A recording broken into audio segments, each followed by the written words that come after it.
एकनाथ महाराजांचे चरित्र भाग 77. चरित्रे विचित्रे पवित्रे अपारे मुढा पामरे तारिली सुविचारे जयाचे कृपेने समाधान चित्ता नमस्कार माझा सद्गुरु एकनाथा. अवधूत चिंतन श्री गुरुदेव दत्त दत्तात्रेय जनार्दन श्री एकनाथ महाराज की जय.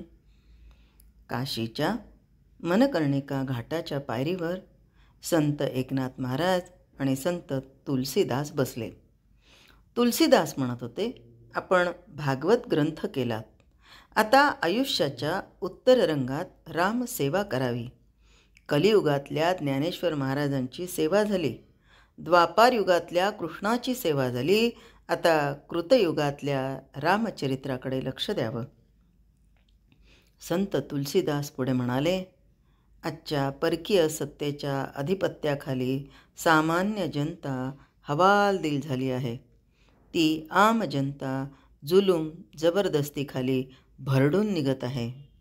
अशावेळी मनाला दिलासा मिळण्याच्या दृष्टीनं श्रीरामांचं चरित्र समाजासमोर ठेवणं नितांत आवश्यक आहे. अन्यायाला प्रतिकार सामर्थ्य कसं वाढवावं हे रामकथेवरून कळेल. व्यवहार आणि परमार्थ यांची सांगड कशी घालावी हे यावरून कळेल.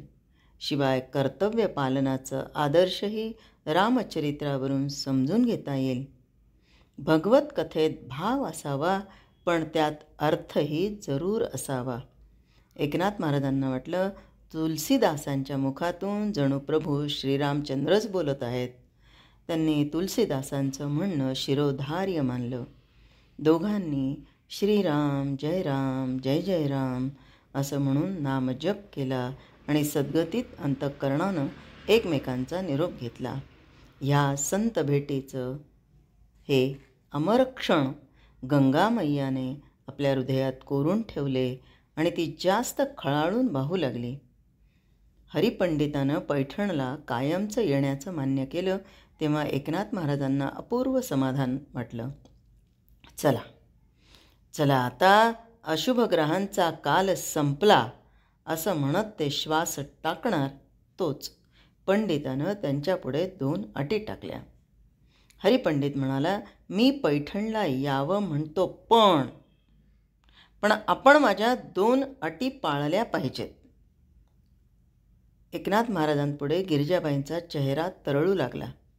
त्या काकुळतीला येऊन म्हणाल्या होत्या, कसंही करून हरीला माघारी घरी आणा. वेळ पडली तर त्याला माझी शपथ घालावी, पण त्याला घरी घेऊन याच. एकनाथ महाराज म्हणाले, अरे हरी तू तर घरचा आधार वड. तू म्हणशील त्या अटी मला मान्य आहेत तर मग झालं. बाबा, ह्यापुढे तुम्ही परान्न घ्यायचं नाही. हरिपंडित वर्णाश्रमाचा पक्का पुरस्कर्ता होता. वडिलांची मानवता समदृष्टी त्याला माहीत होती, म्हणून त्यानं हे बंधन घातलं होतं. एकनाथ महाराजांना वाटलं, माझ्या मनी आपपरभाव आहेच कुठं. अन्न हे फक्त ब्रह्म असतं, ते परान्न स्वअन्न कधीच नसतं. पण ते हरिपंडिताला म्हणाले, बरोबर आहे. आता माझ्या वयाच्या दृष्टीनं प्रकृतीचा विचार करायला हवा.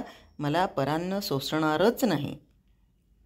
हरी म्हणाला, बाबा तुम्ही तुमची कीर्तनं प्रवचनं पण बंद ठेवली पाहिजेत. ती धुरा मी खांद्यावर घेईन, खंड पडू देणार नाही. एकनाथ महाराज आनंदित झाल्यासारखे म्हणाले, वा वा वा वा, मग फारच छान. अरे बापाची गादी चालवणारी मुलं हे विरळाच असतात. तुला काशी विश्वेश्वरानंच ही कीर्तनाची इच्छा निर्माण केलेली दिसते.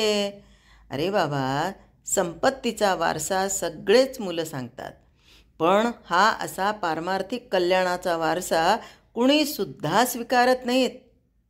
चला बरं झालं, माझ्या डोक्यावरचं ओझं उतरलं बघ. वडिलांना ह्या अटी मान्य झाल्यावर हरी आपली पत्नी कमळाबाई आणि 3 मुलांसह एकनाथ महाराजांबरोबर स्वगृही निघाला. पैठणहून एकनाथ महाराज काशीस गेल्यापासून गिरिजाबाईंना क्षणाची उसंत नव्हती. जाणारा प्रत्येक क्षण हरीला जवळ आणतो आहे असं त्यांना वाटायचं. उद्धव गंगाला आणायला कर्नाटकात गेला होता. गावबानाथांबरोबर गेला होता. त्यामुळं गिरिजाबाईंच्या हाताखाली नित्याचं माणूस नव्हतं. बाकीचे सारे जण सांकामे होते. मुक्तेश्वराला घेऊन लीला आईच्या सोबतीला येऊन राहिली होती म्हणून तरी बरं. तरी त्यांची घाई गडबड चालूच होती. कारण काशीहून सगळ्यांना परतायला किती महिने लागणार याची गिरिजाबाईंना कल्पना होती. तरी त्यांची घाई गडबडच चालू होती. आता घरचा मालक कित्येक वर्षांनी घरी येणार होता. त्याचं स्वागत त्या इतमामानं व्हायला हवं होतं. एवढा मोठा देऊळवाडा लिंपून सारवून रंगसफेदी करून घ्यायचा होता. दिवाळीला करतात तशी फराळाची जय्यत तयारी करायची होती. दोघी माहेरवाशिणींना लुगडी आणि नातवंडांना कपडे खरेदी करायचे होते. कादरमियाला त्याच्या मागावर कलाकुसरीची पैठणी चढवायला सांगायची होती. फार वर्षांनी त्यांची लाडकी सून कमळाबाई लक्ष्मीच्या पावलानं वाड्यात येणार, तेव्हा तिचाही थाट, अगदी तिचं थाटामाटात स्वागत करायला नको का? अशी एक ना दोन अनंत कामं डोळ्यांसमोर होती. कसं बाई होणार हे सारं? हा प्रश्न अधूनमधून भेडसावत होता. गिरिजाबाईंना वाटायचं एवढ्या कामासाठी मदत हवी. मी कामाचा झपाटा मारला तर केव्हाच फडशा पडेल, पण हल्ली प्रकृती धड राहत नाही. सारख्या मेल्या चक्रा येतात. सूतशेखराची मात्राही पचनी पडली आहे. तिचा काही उपयोग होत नाही आहे. त्यामुळं या कामाचं दडपण वाटतं. कसं होणार, कोण करणार अशी सारखी धास्ती वाटते झालं. जसजसे दिवस पालटत होते तसतशी गिरिजाबाईंची हुरहुर वाढत होती. त्यांच्या मनात विचारांचं काहूर माजायचं. हरी इकडचं सांगणं ऐकेल ना? उगाच हटवादीपणा तर नाही करणार ना? नाहीतर इकडचा हेलपाटा वाया जायचा. विनाकारण देहाला आणि मनाला शीण व्हायचा. केवळ माझ्यासाठी काशीला जाणं झालं आहे. आता तरी लेकानं आईबापांच्या वयाचा विचार नको का करायला? प्रत्येक दिवसाबरोबर हुरहुर वाढत होती. उगवलेला दिवस मावळत होता. नित्याच्या सवयीप्रमाणे गिरिजाबाई ब्राह्ममुहूर्तावर जाग्या झाल्या. अंथरुणावर बसून त्यांनी चिपळ्यांच्या मंजूळ तालावर एकनाथ महाराजांचा अभंग म्हणायला सुरुवात केली. जन्मोजन्मी आम्ही बहु पुण्य केले, जन्मोजन्मी आम्ही बहु पुण्य केले, तेव्हा या विठ्ठले कृपा केली, कृपा केली, कृपा केली, कृपा केली.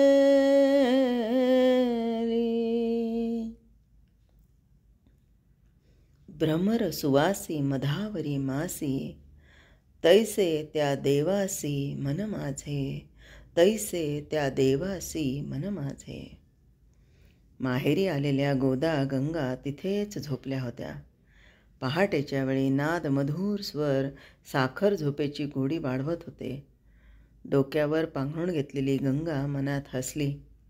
तिला वाटलं आई म्हणते तैसे त्या देवासी मन माझे, पण खरं म्हणजे तिचं मन हरीपाशीच आहे. काय ही आईची वेडी माया. लहान वयातच मी लग्न होऊन पैठणापासून इतकी लांब राहते, पण माझ्यासाठी आई काही इतकी झुरत नाही. शेवटी मुलगा तो मुलगा आणि मुलगी ती मुलगी हेच खरं. अभंग म्हणून संपला.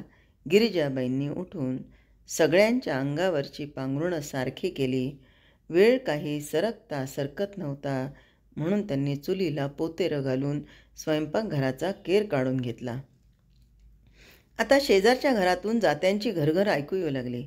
गोठ्यातल्या गाईगुरांचा हंबरण्याचा आणि गळ्यातल्या घुंगराचा आवाज येऊ लागला. त्या शांत वेळी हुरहुरणाऱ्या मनाला त्या सगळ्यांची सोबत वाटली आणि वेळ पुढे सरकत असल्याची जाणीव झाली.